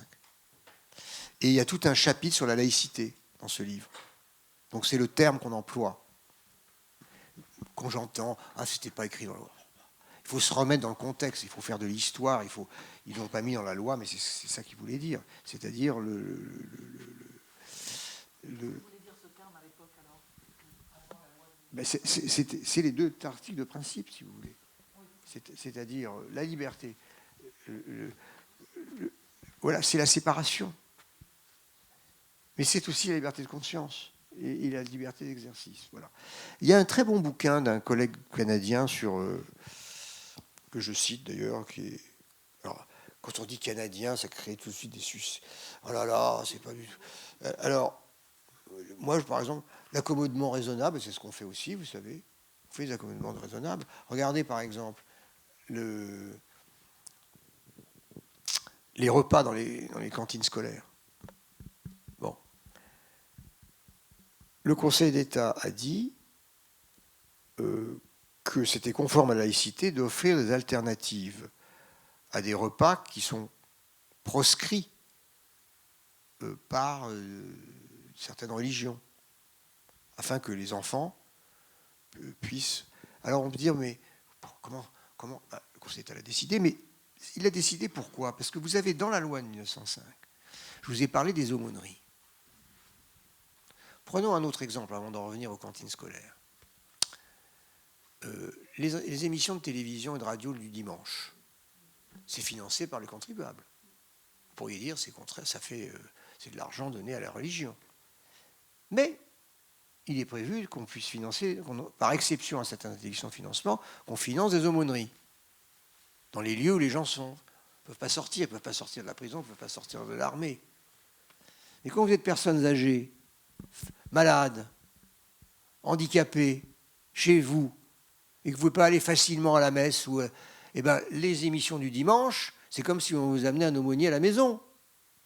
Et donc, vous auriez pu décider, le Conseil d'État aurait pu décider de dire c'est contraire à la loi de séparation, j'interdis les émissions, ou de dire je respecte cette exception pour permettre aux gens qui ne peuvent pas sortir dans le lieu de culte d'avoir... Bon. Si vous forcez, si vous n'offrez pas aux enfants dans les écoles publiques un repas qu'ils peuvent manger, qu'est-ce que vous faites? Vous les forcez soit à sortir dehors, avec les risques que ça peut avoir, ou ne pas manger. Alors avec le fait qu'ils ne pourront pas tenir le reste de la journée, que parfois même à la maison, ils n'ont même pas mangé le matin, etc. Donc la loi de 1905, ce n'est pas une loi d'humiliation des croyants, etc. Donc voilà, c'est dans cet esprit-là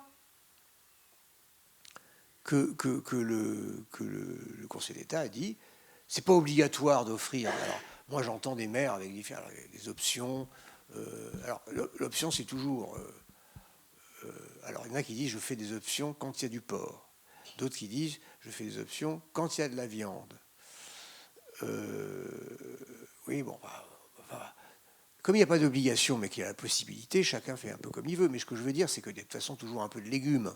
Or, les légumes sont conformes aux prescriptions religieuses pour les juifs comme pour les musulmans. Voilà, donc, et ça marche pour les végétariens aussi, voilà.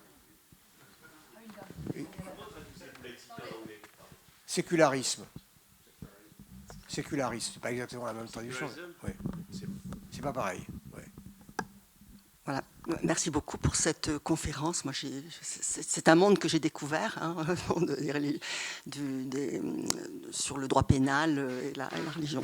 Moi, je voudrais comme je suis complètement ignorante, est-ce que vous pouvez nous dire, vous y avez fait allusion à un moment donné, mais qu'est-ce que la loi sur le séparatisme apporte ou n'apporte pas à cette loi sur de 1905? Alors, la loi sur le séparatisme, c'est un peu une sorte de, excusez-moi de dire, une verrue dans la loi de 1905. C'est-à-dire que elle rétablit une sorte de contrôle étatique sur les associations cultuelles, qui sont renouvelables tous les 5 ans. Oui, d'ailleurs, toutes les associations, mais en particulier les associations cultuelles. Ça remet de l'État central, enfin de l'État, dans un régime... Mais ça, c'est très bien dit par Grünbaum-Valin, qui dit « La séparation des églises et de l'État a pour conséquence de faire disparaître l'administration des cultes pour ne laisser subsister que la police des cultes, c'est-à-dire les dispositions pénales. » Pourquoi c'est passionnant ce qu'il dit là? Parce que le juge, quand par exemple Briand saisit les juges contre les curés, les juges ne condamnent pas toujours les curés. Parfois il gagne, parfois il perd. Alors qu'aujourd'hui, quand c'est un préfet, il obéit au ministre.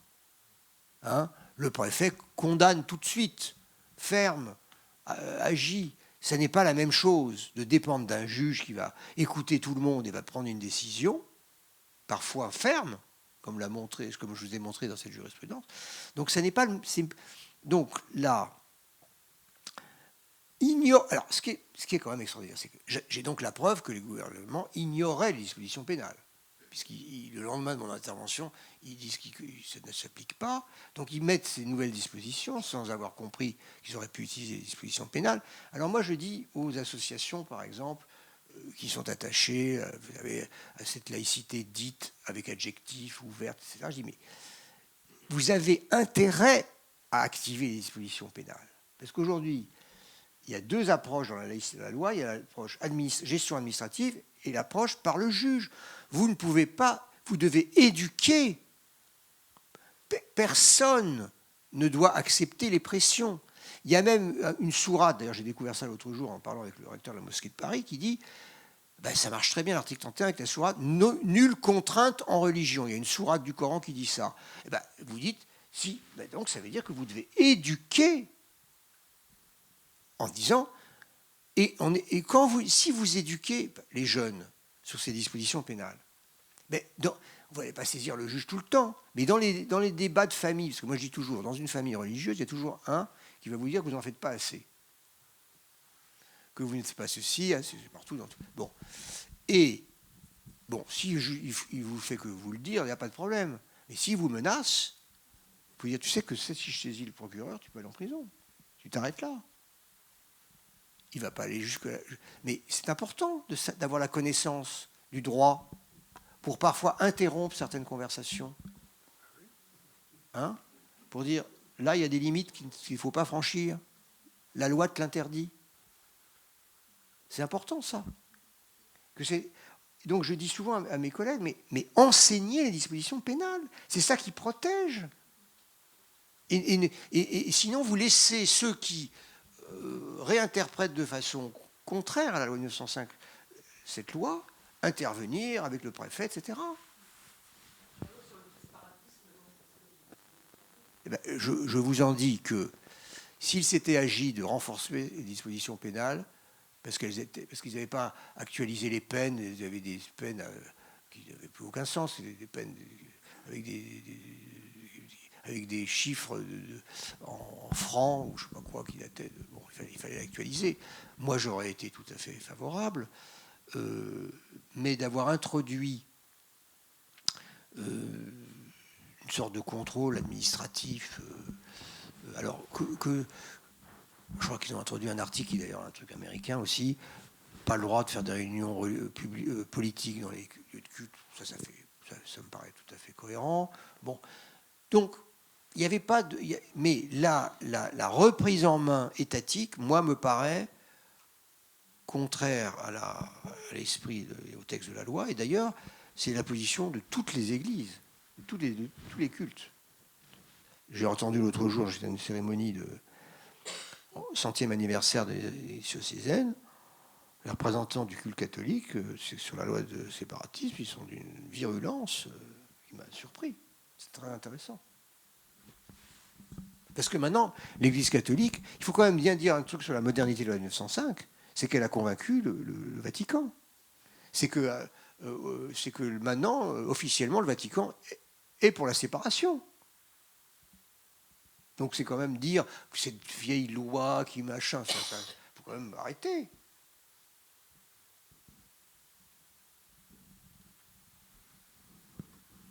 Et en plus, quand on est musulman en France, moi c'est ce que je dis, vous êtes musulman, vous pouvez créer votre association cultuelle localement.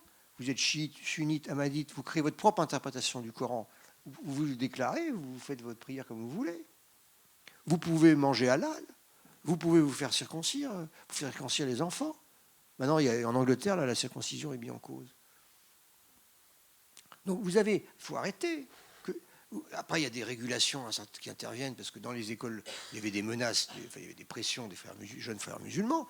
Donc, la République, qu'il y ait des discriminations, j'en conviens. J'ai même écrit pour la suppression des contrôles d'identité qui sont discriminatoires, au faciès, etc.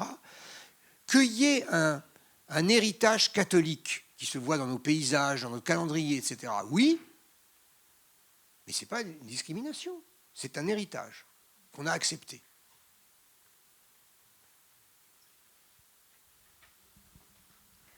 Pour la laïcité avec les autres pays, vous nous avez éclairé d'une manière surprenante sur les États-Unis, mais effectivement, on a toujours l'impression que la laïcité, c'est une spécificité française et que la majorité des autres pays ne comprennent pas cette notion.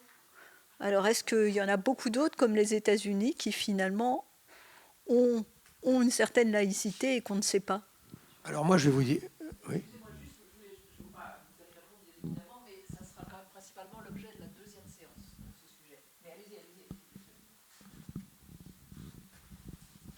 Quel sera l'objet de la seconde séance? Dans le monde.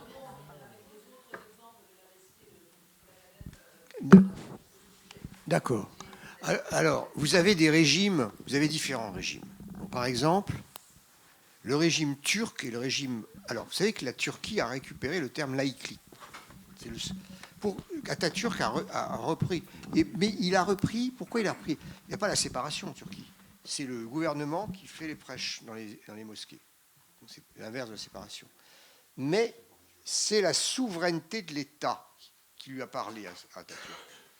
Il a dit la France a déclaré... Parce que quand nous avions le Concordat, on avait délégué la souveraineté sur la religion au pape.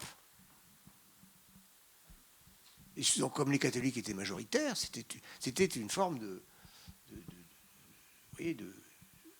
d'abandon de souveraineté. Donc on a repris la souveraineté, et ça Atatürk, qui avait à gérer les relations avec le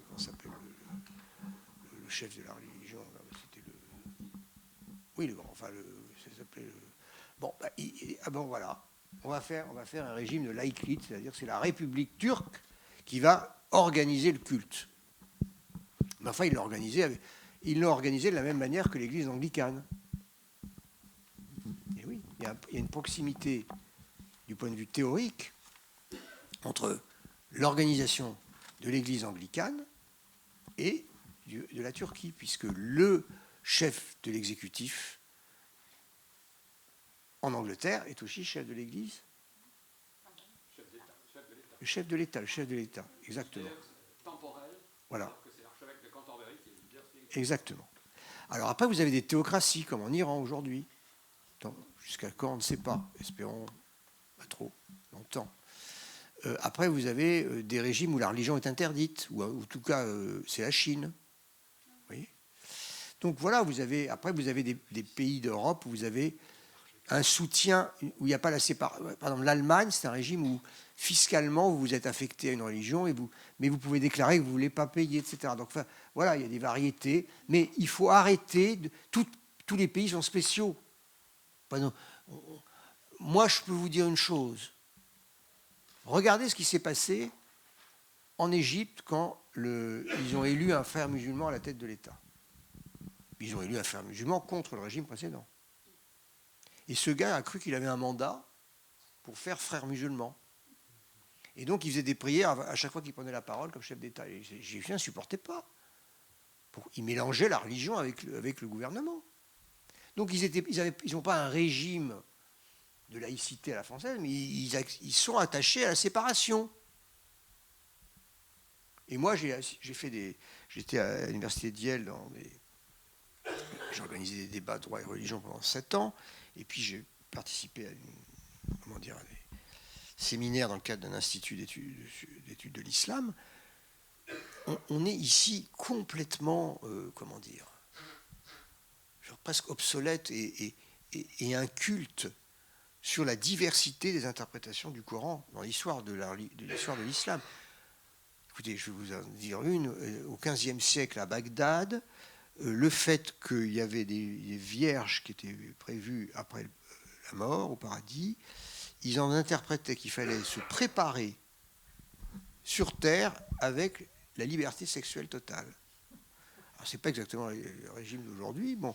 Alors moi, j'ai dit, ce gars-là, il faut le faire venir chez nous, parce qu'il faut qu'il raconte ça.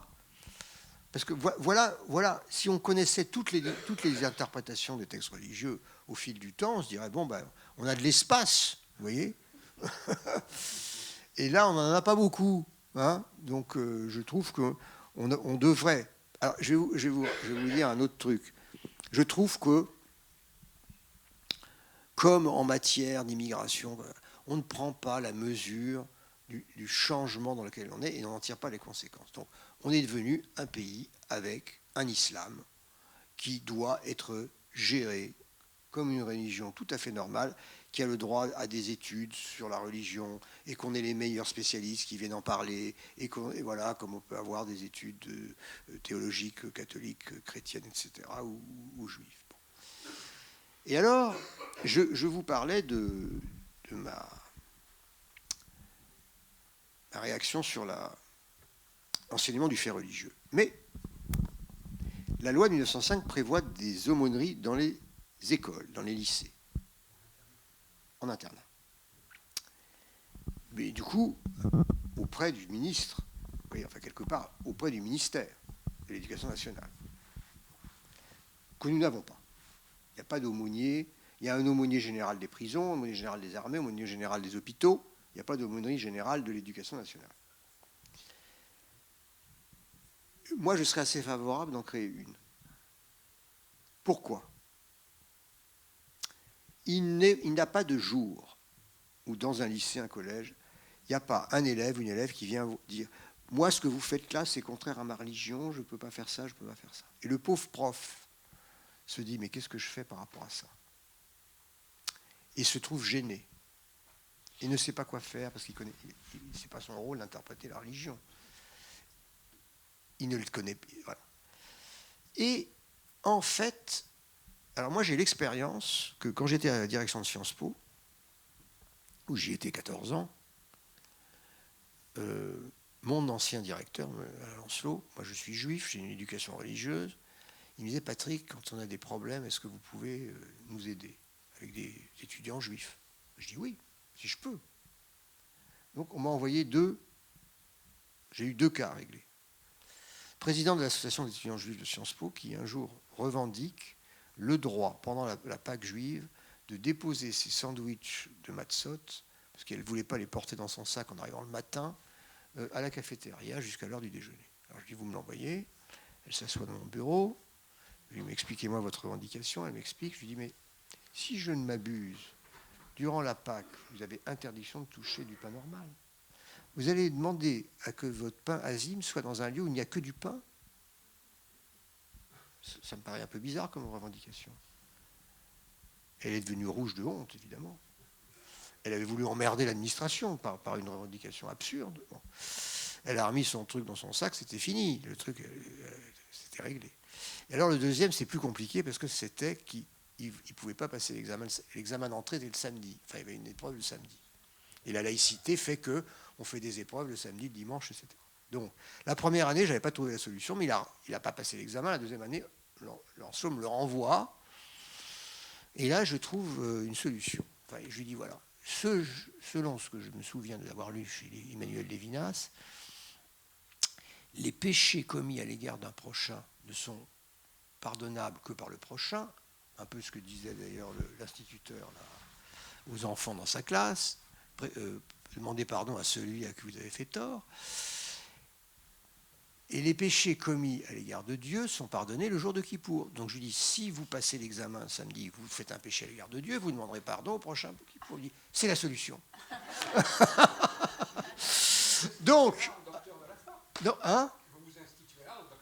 Non, ce que je veux dire, c'est que j'ai aidé l'institution à fonctionner. Vous voyez? Et que, en réalité, je ne vous dis pas ça, je ne suis pas sûr que j'ai raison théoriquement. Je dis que c'est ça dont ont besoin beaucoup de chefs d'établissement, de gens qui ont une autorité et qui peuvent dire aux élèves, ça c'est... Et retour démarre. Ben oui, mais je suis désolé, c'est comme ça que ça se passe concrètement. Et je peux vous dire que j'ai fait ça, j'ai dit ça dans un colloque au ministère avec le ministre de l'Éducation nationale, etc., dans un panel, et tous les collègues qui étaient là ont dit, vous avez absolument raison, c'est ça le sujet. C'est ça le sujet. C'est-à-dire que vous avez des gosses qui n'y connaissent rien au Coran, etc., qui vont dire « ma religion me l'interdit », etc. Et il suffit qu'il y ait quelqu'un qui a un peu une autorité qui dit bah, « ça ne va pas, non, rentre », et ça règle une grande partie des problèmes. Et il faut être pragmatique, hein, je veux dire, surtout qu'il est prévu dans la loi une aumônerie auprès de l'Éducation nationale. C'est prévu, mais ça n'est pas appliqué.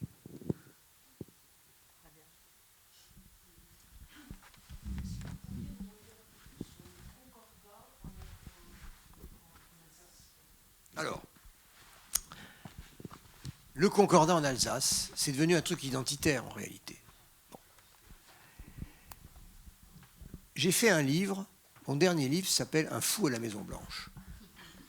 Alors, ça ne porte pas sur le président actuel, mais il se trouve que pour moi, le président actuel est le descendant intellectuel du président que j'étudie, c'est-à-dire le président Wilson, qui était raciste, white suprémaciste, et qui avait conçu la Société des Nations comme un lieu de gouvernance mondiale du monde, qui le sortait du régime de la Constitution du Nord qu'il détestait, et qui pouvait faire cette gouvernance avec son ami d'Afrique du Sud, dont il était tombé amoureux, parce que la thèse de Freud, parce que c'est un manuscrit de Freud, la thèse de Freud, c'était que Wilson avait une homosexualité refoulée, qui se traduisait par des passions, et que là, il s'était pris de passion pour le représentant sud-africain.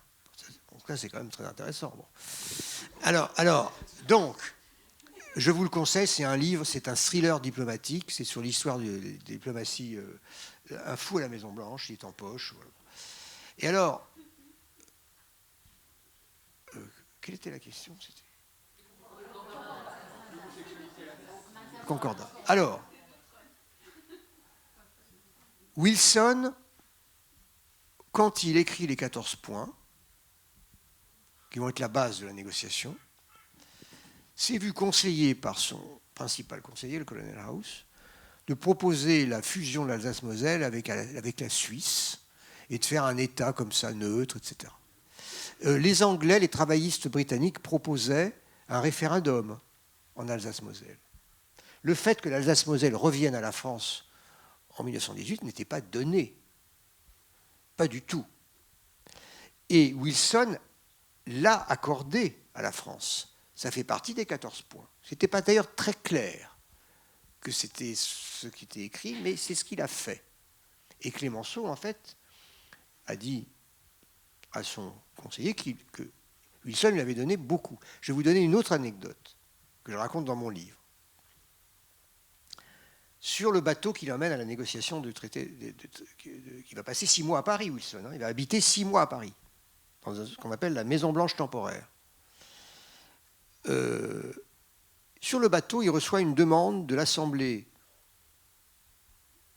d'Autriche allemande de fusion avec l'Allemagne. Et il avait, lui, été le grand défenseur de l'autodétermination. Alors il dit à son médecin qui a pris tout un jour une note, moi j'ai tout ça, j'ai vu toutes les affiches que je pouvais voir, il dit je suis pour le principe de l'autodétermination, mais je m'opposerai au rattachement de l'Autriche à l'Allemagne. Parce que si l'Autriche rejoint l'Allemagne, ça fera de la première puissance d'Europe et du monde une puissance catholique.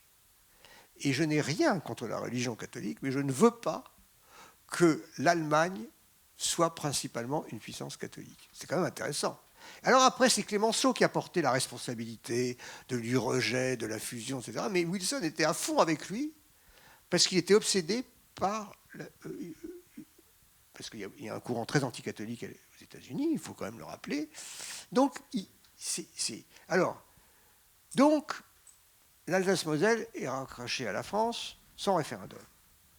Le cartel des gauches prévoit dans son programme de 1924 l'application de la loi de 1905 à l'Alsace-Moselle.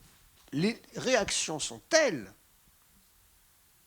que le gouvernement recule. Il valait mieux garder le régime du Concordat que de perdre l'Alsace-Moselle. Alors moi je dis la chose suivante. Si on veut... Alors aujourd'hui, toutes les dispositions pénales s'appliquent à la seule chose qui ne s'applique pas à l'Alsace-Moselle, c'est le choix des ecclésiastiques, c'est le financement des trucs, c'est le fait qu'il y ait des cours de religion offerts dans les écoles, etc. C'est pas rien. Mais et puis maintenant, il y a un problème, c'est que les musulmans sont discriminés par rapport à ce régime, parce qu'ils ne sont pas dans les religions officielles, officiellement soutenues. Je pense que si on met un terme à ce régime, ça doit être après l'expression référendaire des habitants de l'Alsace-Moselle, et qu'il ne faut pas l'imposer. Voilà.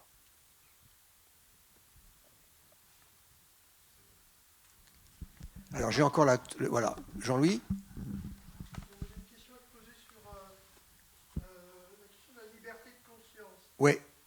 Parce que c'est le début. Oui, exactement. C'est un point qui est assez complexe en fait. Oui. Et en particulier sur la question de l'intervention de la République sur la liberté de conscience dans la famille et le rapport de la famille à l'enfant. Oui. La première liberté de conscience, c'est celle de l'enfant. Oui. Est-ce que l'État a à intervenir sur la liberté de conscience de l'enfant dans la famille?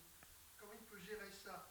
Mais bon, effectivement, il y a une limite là, aussi plausible où l'État peut intervenir sur la pression dans la famille sur l'enfant. Alors ça, c'est une question très importante. En réalité, j'ai un de mes amis, CNRS, qui est en philosophie grecque, mais qui est en train de finir un livre sur la question de l'éducation des enfants, parce que on a un droit assez... La Cour de cassation vient de prendre une décision très importante sur la correction, sur l'interdiction, enfin, sur le fait qu'il n'y a eu aucun droit des parents à corriger leurs enfants, je dirais physiquement. Et on est un peu en retard sur le droit des enfants. C'est un sujet très intéressant, le droit des enfants en matière religieuse. Aux États-Unis, vous avez un arrêt absolument insensé qui permet aux familles d'enlever les enfants à l'âge de 14-15 ans de l'école pour les inscrire dans une transmission religieuse, de religion minoritaire, et donc leur interdire finalement peut-être d'avoir la vie professionnelle qu'ils souhaiteraient avoir. Alors, c'est pas à 7 ans, hein. Qu'on veuille faire une éducation religieuse à 7-8 ans, pourquoi pas, mais à 14-15 ans, pouvoir enlever ses enfants de l'école au nom de la religion. Bon, c'était une décision très importante qui s'appelle Wisconsin versus Yoder, que je mentionne dans un article, que je discute beaucoup dans un article que j'ai fait sur la jurisprudence américaine. Ce qui est très intéressant avec la liberté de conscience, c'est que c'est au fondement, c'est un droit absolu dans la loi de 1905, c'est au fondement si la liberté du premier amendement, mais ça n'est pas dans la Constitution américaine et ce n'est pas dans la Constitution française. C'est intéressant. On aurait pu le mettre dans la Constitution, dans les déclarations des droits de l'homme et du citoyen. Ça n'a pas été mis. Moi, à mon avis, et c'est comme ça que j'aborde le problème, l'article 31, qui punit les pressions, c'est l'article du Code pénal, et le Code pénal ne s'arrête pas à la porte de la maison. Et c'est pour ça que je trouve dramatique qu'il ne soit pas utilisé par le milieu associatif, par les acteurs de la laïcité, etc., pour porter des cas, y compris des cas de pression sur enfants, devant un juge qui devra faire balancer le droit des parents d'éduquer leurs enfants avec le droit des enfants à la liberté de conscience et à ne pas subir de pression. Et il faut faire une jurisprudence. Et elle n'existe pas, cette jurisprudence, à ma connaissance. Mais c'est un point très important. Mais ce qui est très important, ça je le dis toujours, le code pénal ne s'arrête pas. Il s'applique sur tous les territoires de la République, y compris le lieu de culte ou la maison. Voilà. Donc l'article 31 s'y applique. Donc les pressions sont interdites. L'éducation est autorisée, mais pas la pression, la menace, etc. Voilà. Mais l'encadrement de l'école, la possibilité pour les parents de renoncer à l'école publique et d'assurer l'enseignement chez eux est très encadrée quand même. Mais maintenant, elle est devenue beaucoup plus encadrée. Oui. Voilà. Oui. Mais je ne sais pas s'il est suffisamment. Est-ce que c'est suffisamment encadré pour éviter des pressions Tout ne peut pas être prévu par la loi. Et il y a un moment, il faut expliquer, c'est ce que j'explique aux jeunes, c'est pour ça qu'il y a des juges, parce que les juges sont faits pour régler des situations individuelles dans le cadre. Et vous ne pouvez pas être pris. Et quand j'entends aujourd'hui des dirigeants politiques dire « Ah, il y a ça, il faut faire une nouvelle loi », mais ils déstabilisent la laïcité. Mais il faut saisir le juge, et puis le juge fera la jurisprudence. C'est ce qui se passe aux États-Unis tous les ans. Ouais, j'ai une question. Je voudrais revenir sur ce que vous venez de dire, justement, sur la pression sur les enfants, effectivement. Mais alors, dans ces cas-là, est-ce que, si on va jusqu'au bout, on peut imaginer que le baptême peut être une pression sur les enfants, puisque ce sont des enfants... Ils peuvent se... Non, mais pas les bambins, enfin, quand on est petit et petit. Et quand on grandit, on peut rompre avec son baptême. Enfin, je veux dire, il faut arrêter. Bah oui, la circoncision, c'est autre chose. Mais franchement, le vrai sujet, c'est de pouvoir rompre et de pouvoir quitter sa religion sans être menacé, ou de pouvoir, c'est tout. Mais qu'il y ait une éducation, moi j'ai été élevé dans la religion et j'ai rompu avec la religion, bon je veux dire, et je suis ravi que la République me protège, et je me sens protégé par la République. Et j'ai beaucoup d'amis par exemple élevés dans la religion musulmane qui sont ravis de la liberté que la République donne de circuler entre des options spirituelles qui peuvent varier au cours d'une vie. C'est ça le régime de la République, c'est la liberté. Et une liberté protégée. Ben voilà une très bonne façon de terminer. Merci. Merci infiniment, c'était passionnant.